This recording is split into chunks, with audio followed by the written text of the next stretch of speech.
Imagine traveling to an African town in the evening as the sun sets and concluding that the village was asleep since everything was quiet. As you move on, you wonder how they managed to get all of the village children to bed so early, only to find all the children sitting close together, sharing the communal experience of storytelling, gathered around an old woman under a tree. This was what African folk tales were about. African stories have been about instilling morals, norms, and culture in the younger generation while entertaining them.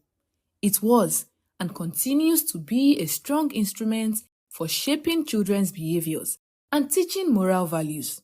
The African indigenous knowledge has successfully supported and advanced the continent for years and millennia. Morals, conventions, and values govern the African people's way of life. These morals, conventions, and values have been passed to the people from generations to generations. However, the big question to this is how? How were rules, values, and morals communicated and instilled in each member of the community? It was not like they were written as guidebooks and distributed to every member of society. The Africans practiced indigenous ways and tactics to teach people about the community standards through oral storytelling. In the past, several African cultures trained griots and storytellers for this duty so that tradition could not die with one generation. The task of these griots are straightforward but not so easy. They taught each member of society history, experiences, and morals through storytelling. Children were the focal point of this teaching. They were taught the do's and don'ts of the African life. African folk tales do not refer to a specific type of story due to the diverse cultures of the continent. Only one thing binded the stories. They must teach a lesson. They must reflect people's ideas and realities. Africans have several types of folk tales to ensure this duty is carried out. A type is the moral folk tales that were told to teach ethical behavior.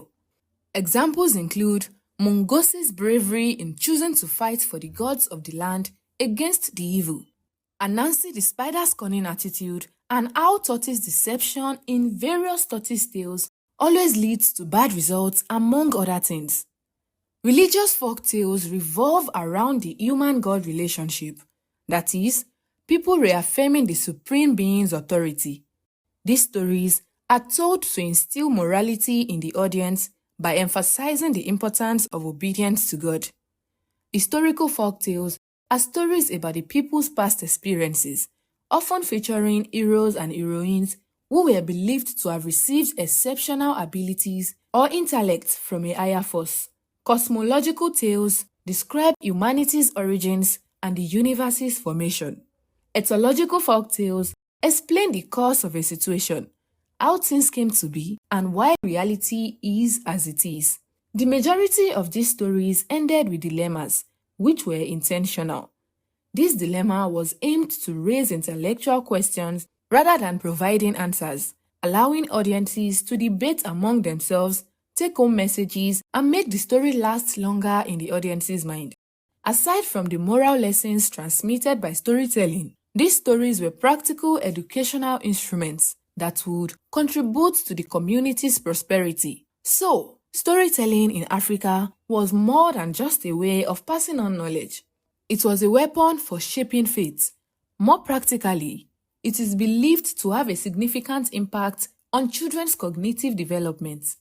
In conclusion, African folk tales continue to exist and impact children, even though they have been transformed into digital mediums such as animations, books, films, and others, thereby connecting the past, present, and future, allowing them to educate and protect their identity and history.